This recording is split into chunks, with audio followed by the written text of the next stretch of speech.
The impact that climate change can have on our lives depends on many things. It can depend on what we do for a living, where we live, the structural integrity of our homes, our vulnerability. Inherently, as small developing countries, we are already vulnerable. The social scientists will tell you that we have small economies. Some of our countries depended on one export product, bananas in some, sugar in some.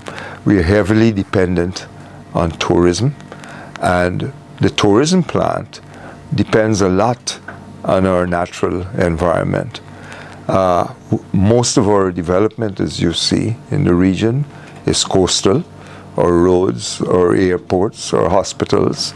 We live close to the coast. Now, one of the problems with global warming is the sea that surrounds us.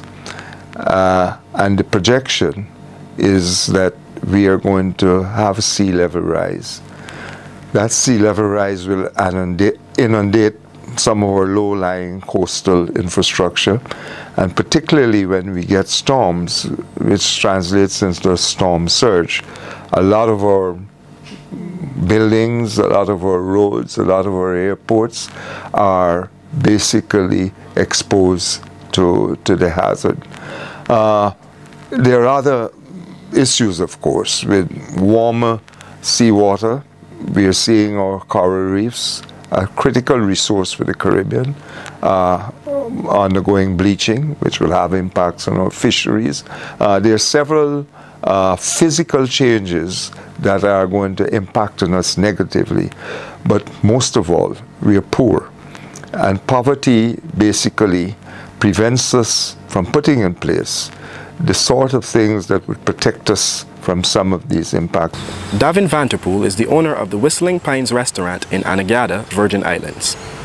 He recounts the changes that have taken place along the shoreline of his establishment. As the climate change, you find the sand and things start to erode and go out. And then when hurricane all came, it make it a lot more problem, it cut away all the sand from the beach and thing, So I used to have a line of trees, run from this tree right up on the edge. Where the tourists like to come sit down and dine and enjoy them dinner, but now it's no more. But in some places in the Caribbean, sea level rise without the added effect of storm surge is wreaking havoc.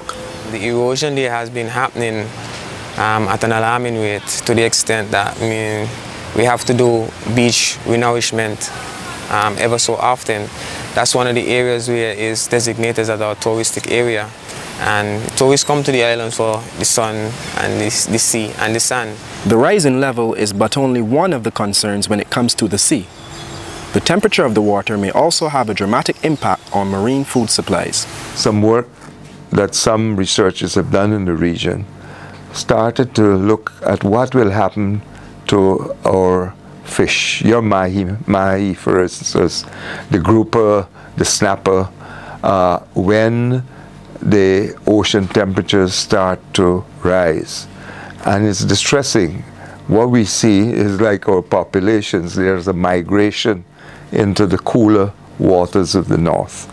So that means you're taking away the livelihoods of those coastal communities.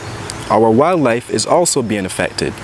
The islands of Montserrat and Dominica have seen mountain chicken populations almost wiped out because of a fungus that has come to the fore as temperatures have increased. This particular issue really was one very close to the heart of Dominicans, because you're well aware that mountain chicken is our national dish and it's part of our heritage. And so when we first noticed a lot of our frogs were dying, we find them dead, it was a huge concern. So that's a classic case, really, of how climate change can impact on our local culture, heritage, wildlife, and so on. Effects on our societies could even reach as far as impacts on cultural events. Titiri is a very cultural type of fish that we have been enjoying for many, many years. And we developed this festival to improve on the image of the Titiri and to show the impact social impact and cultural impact on our citizens. And this said had to be cancelled totally because of the again negative impact of the mature dam bursting its banks and all the sedimentation and sand and other effects of this dam bursting its banks. While the failure of this dam cannot be attributed directly to climate change, the effects could be similar had it been. Also of concern are heat-related illnesses which could take a toll, especially on children and seniors.